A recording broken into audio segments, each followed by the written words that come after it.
Around Dodge City and in the territory on West, there's just one way to handle the killers and the spoilers, and that's with a U.S. Marshal and the smell of Gunsmoke.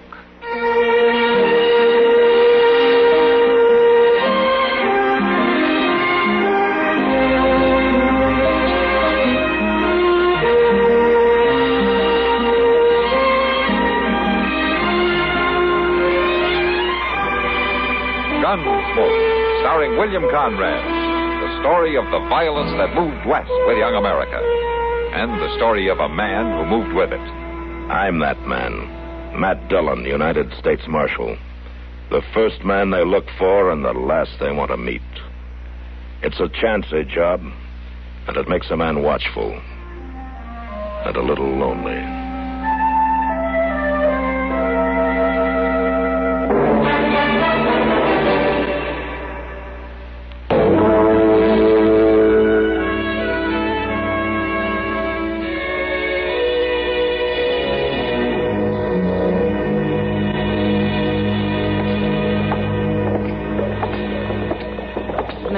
Try not to be hard on Chester, huh? I'm not going to be hard on him, Kitty, but if a man isn't doing his job, I'm afraid Matt's right, Kitty.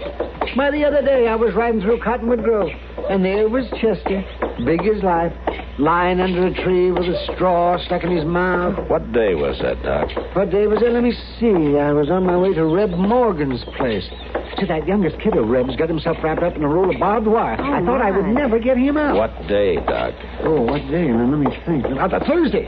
It was Thursday. Yeah, that's the day he was supposed to clean the rifles, get a new stirrup leather for my saddle, and do a half a dozen other things he hasn't been doing for the last 10 days. Well, what did he say, Doc? Well, he didn't even see me. He just lay there staring up at the sky. Matt, I think I know what it is. What? Chester's got spring fever. Spring fever?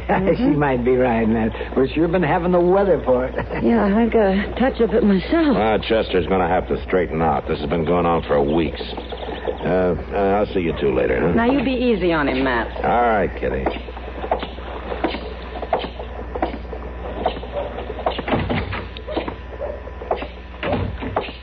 Well, Chester, I'm surprised to see you here. I thought you'd be lying out under a tree somewhere about now.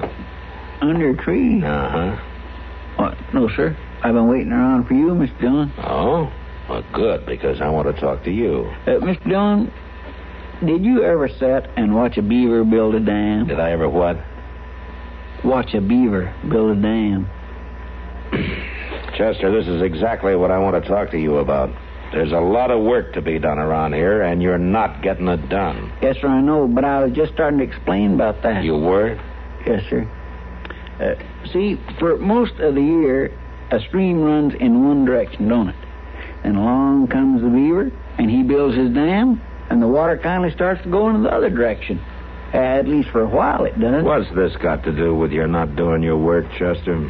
Well, that's the way my blood is. Every year about this time, my blood kindly dams up and starts to go the other way, and I feel different. Chester, come here. Hmm? Now, sit down. Go on.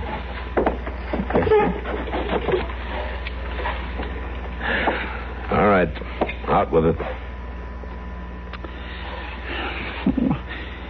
Mr. Dillon, there's a lady at that Dodge house waiting to see me. Well, what's so terrible about that? Well, nothing, I guess. Except she come here from St. Louis expecting me to marry her. She what? Chester, what have you been doing?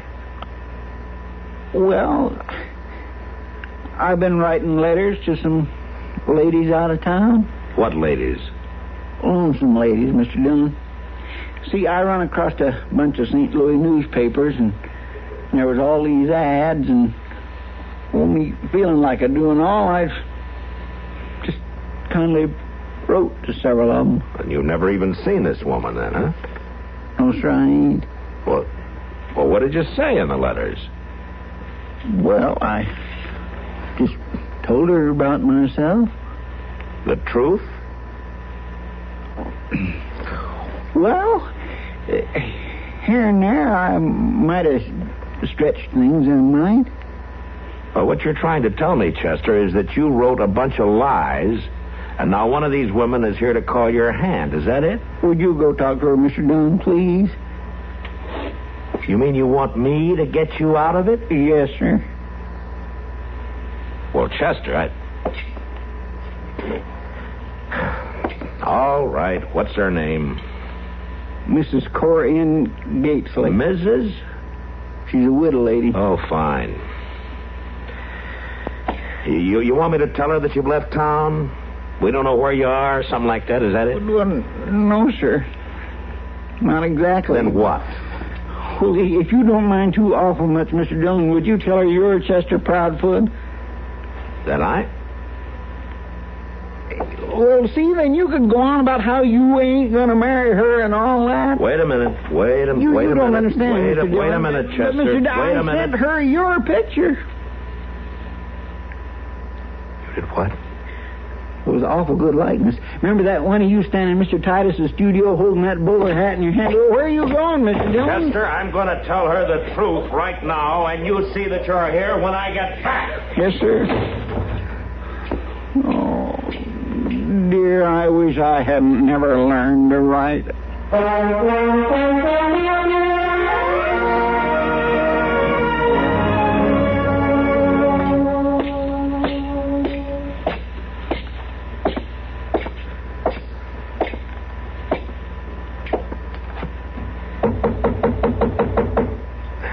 Miss Gatesley? Yes? Who's there? Chester, is that you? It's Matt Dillon. Yeah, what are you... Oh, Chester, darling, you tried to fool Corinne, didn't you? You're a naughty boy. Miss Gatesley, ma'am, I came here to... Chester, you needn't call me that. Just call me Corinne. Well, no, look, ma'am, there's been a little mix-up. Mr. Proudfoot has been kind of playing a game with you. Game? I don't understand. Well, I'm Matt Dillon, and Chester Proudfoot, well, he's another man. He sent you my picture by mistake. Dillon? Seems I've heard that name before. Well, yeah, you have, ma'am. I'm the marshal here in Dodge. The marshal? That's very interesting, Marshal. The way things have worked out, I may have need of you. Marshal Dillon, I want to show you something. These letters. You see, these were written by this Proudfoot person. Would you please read a few passages? Well,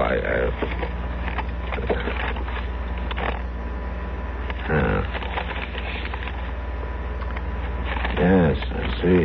What would you conclude from that, Marshal? Well, he's expecting some money to come his way soon. What else? And he's not above marrying the right woman. Marshal, would you please tell Mr. Proudfoot that I'm waiting for him to call on me? Yes, ma'am. I'll tell him that. Good day, Marshal. Good day, Miss Gatesley.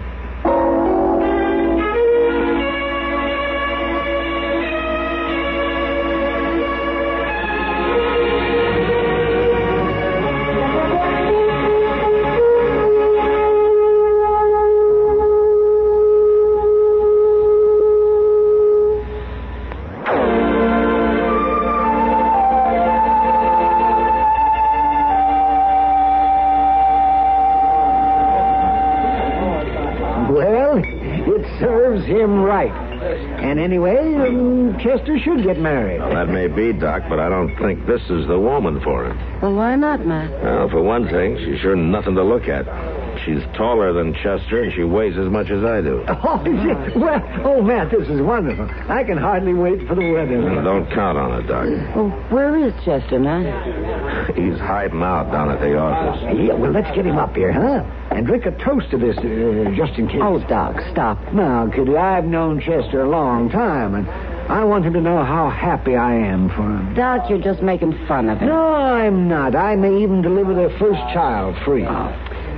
Matt, what are you going to do about this? Well, I'll let Chester worry for a few days just to teach him a lesson, and then I'll try to get her to leave town.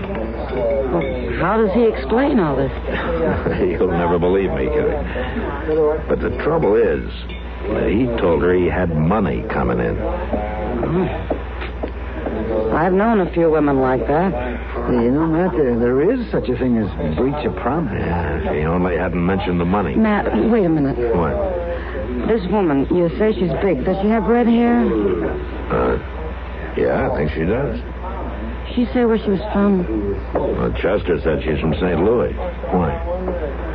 There's a woman I saw a few times in St. Louis working a saloon. Then a year or so later, the sheriff was looking for her. Yeah? They found the bodies of several men she had married. They'd all been shot and robbed. Well, did they ever find her? Yeah, but they couldn't prove anything on her and had to let her go. Her name then was Bertha Hoskovitz. Would she know you? No, I'd sure remember her. Good. Now, she's staying at the Dodge House. You see if you can get a look at her. Oh, sure. You going to take her in, Matt? There's no way I can yet. But I'll wire St. Louis and see what they say about her. And in the meantime, there's one thing pretty sure. What? If she is Bertha Hoskovitz, she's planning Chester for her next victim.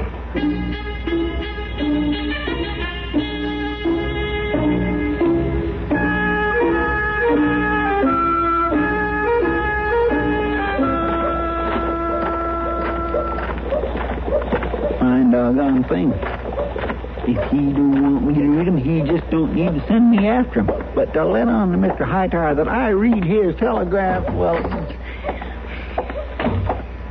It come in all right, Mr. Dillon. Here. And it ain't been opened. Oh, thanks, Chester. I'll be sitting way over here, Mr. Dillon, where I can't read it.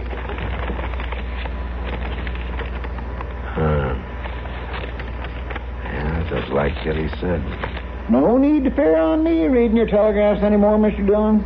Mr. Hightower made that real plain. Oh, Chester, will you quit your grumbling? When there's something I want you to know, I'll tell you. You probably think I mind some, Mr. Dillon, but I don't. It don't bother me at all. Not one bit. I know. What's going on now, Mr. Dillon? Or ain't I supposed to know about that neither? Have you seen your lady friend yet? No, and I don't intend to. I hope she's on the first train out of here today. You know, you're going to find her a lot harder to get rid of than you think, Chester. I'll see you later.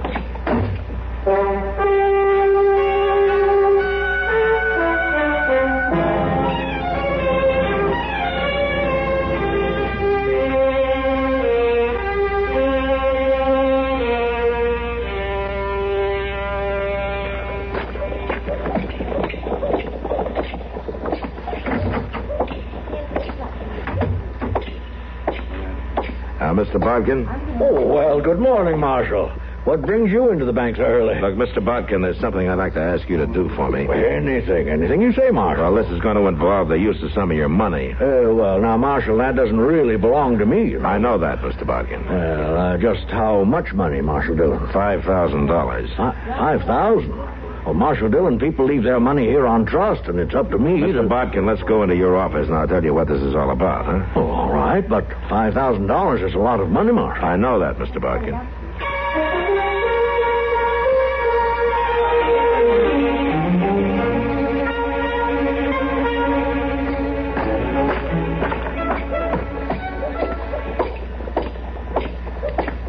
Matt! What? Oh, Matt! Oh, yeah, Doc. Matt, I've been looking all over you.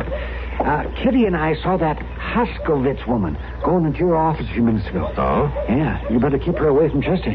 She's liable to convince him he has to marry her. Well, that's what I wanted to do. I want Chester to think that he really does have to marry this woman. Look, Doc, I tell you what. Huh? You go find Kitty and tell her about this and see that she helps out, huh? Oh, but Chester might get killed. Well, I'll see that he doesn't. Now, you go tell Kitty, and then both of you come right back to the office as soon as you can.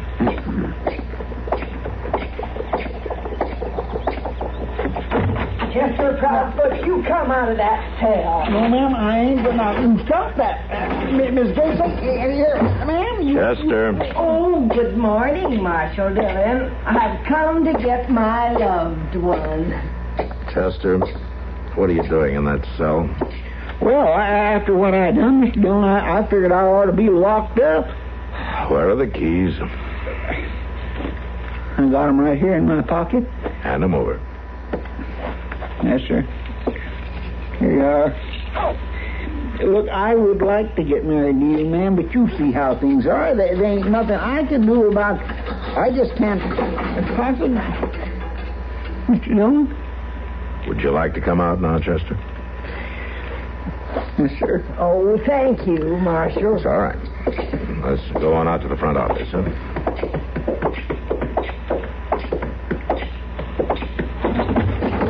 Ah, there he is, Kitty. The happy bridegroom. Hello, Chester. Is this the big day? Well, no. Say, don't I know you, dearie? Oh, not that I know of. Oh, I guess not. Oh, look at this poor boy. He's scared to death. Chester, darling, see how your little Corinne's trembling all over? Oh, just look at that. Don't do I have to go through with this? I never really meant nothing by writing all them letters. I was just having a little fun. Chester, you can't toy with a woman's heart that way. You ought to be ashamed of yourself, Chester. I am, Miss Kitty. Honest, I am. Miss Gaisley, ma'am. Yes, love. You don't want me now, do you? I don't look like much. I ain't had hardly no schooling at all. All I know is helping Mr. Dillon, and that's all I really want to do.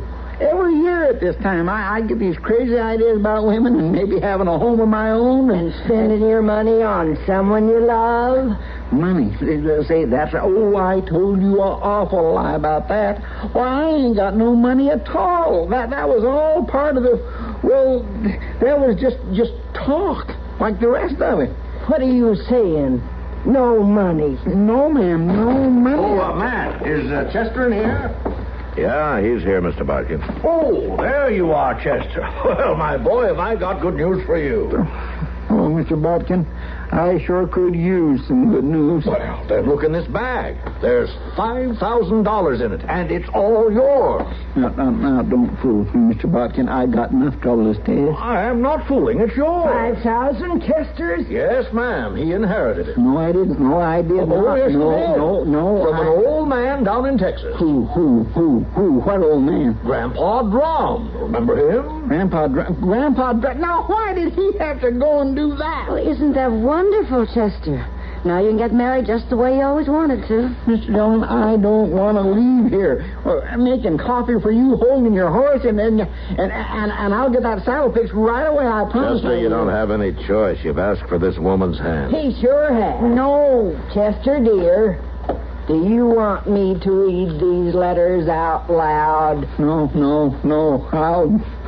I'll marry you. Now you're talking, Chester. Well, let's all go over to my place and we'll celebrate. That's a good idea, Kitty. And Chester, it's on me. Every last drink. Thank you, Miss Kitty. You always was nice to me.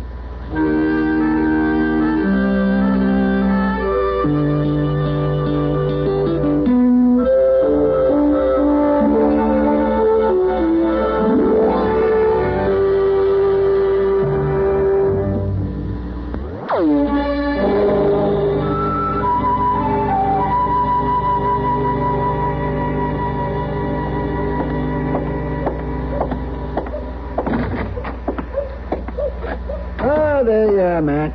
Yeah, here I am. Well, I want... Well, what are you so grumpy about? Oh, I feel kind of bad about what I'm doing to Chester. Well, then why don't you call it off? I can't do that, Doc. I was hoping I was wrong, but... Here, look at this. Huh? What do you mean? What is it? Another telegram? Yeah, this time from Wichita. From Wichita? Let me read this. The woman you describe is Marryin Bertha. She is responsible for 2 disappearances in this area. Found both bodies, but can prove nothing. Suspects she works with male accomplice. Signed Sheffield. Male accomplice? Oh, man. You're going to get Chester killed. I hope not, Doc. Well, she's got tickets for both of them on this afternoon stage to London. I know. And says she won't be married anywhere else. She wants to get Chester and his money away from Dodge, Doc. Well, then, what are you doing about it? I'm going to give her enough rope to hang herself. I just hope Chester doesn't get caught in the same noose.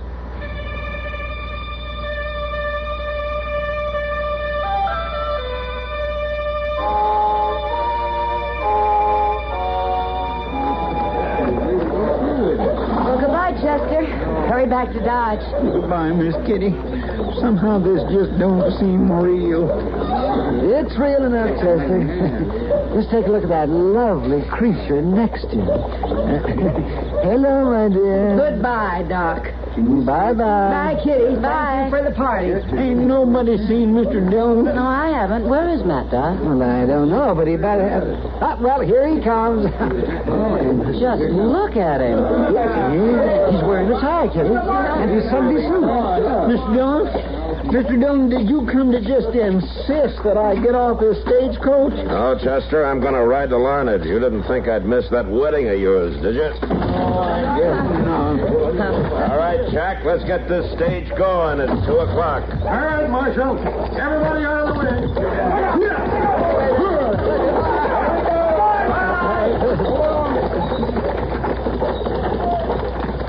Well, hope everything works out all right, Doc. Oh, I see. So do I, Kitty. So do I.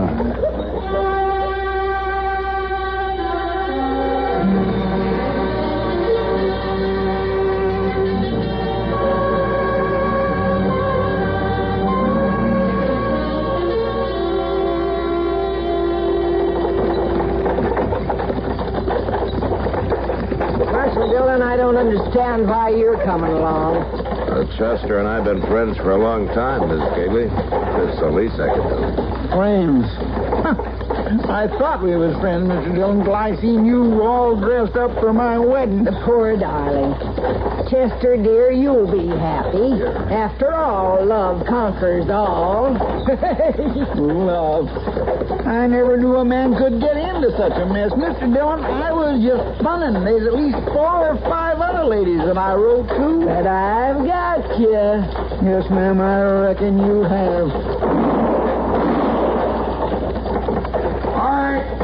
Stop them horses, mister. What's this all about? Grab Bertha, Chester, and keep her quiet. What? What is this, a hold-up, Mr. Dillon? Just keep yourself and the woman out of it, Chester. Yes, sir. All right, driver, jump down. Oh, I said keep her quiet.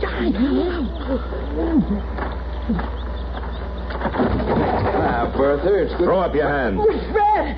It's the marshal. Husband! You shot my husband! Oh, Fred! Fred! Why, did you bring the marshal?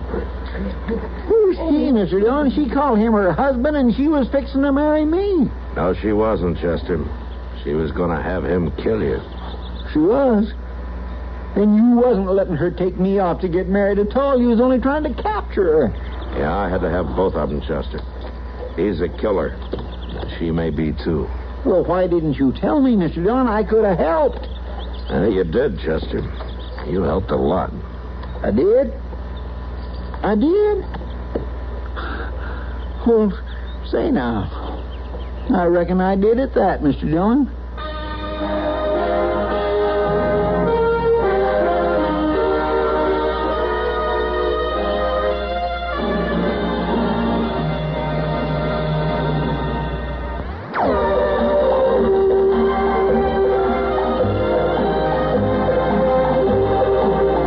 Gunsmoke. Produced and directed in Hollywood by Norman Macdonnell, stars William Conrad as Matt Dillon, U.S. Marshal. The story was specially written for Gunsmoke by Tom Hanley, with editorial supervision by John Meston. Featured in the cast were Virginia Gregg, Joseph Kearns, and Vic Perrin. Harley Bear is Chester, Howard McNear is Doc, and Georgia Ellis is Kitty. This is George Walsh inviting you to join us again next week when CBS Radio presents another story on Gunsmoke.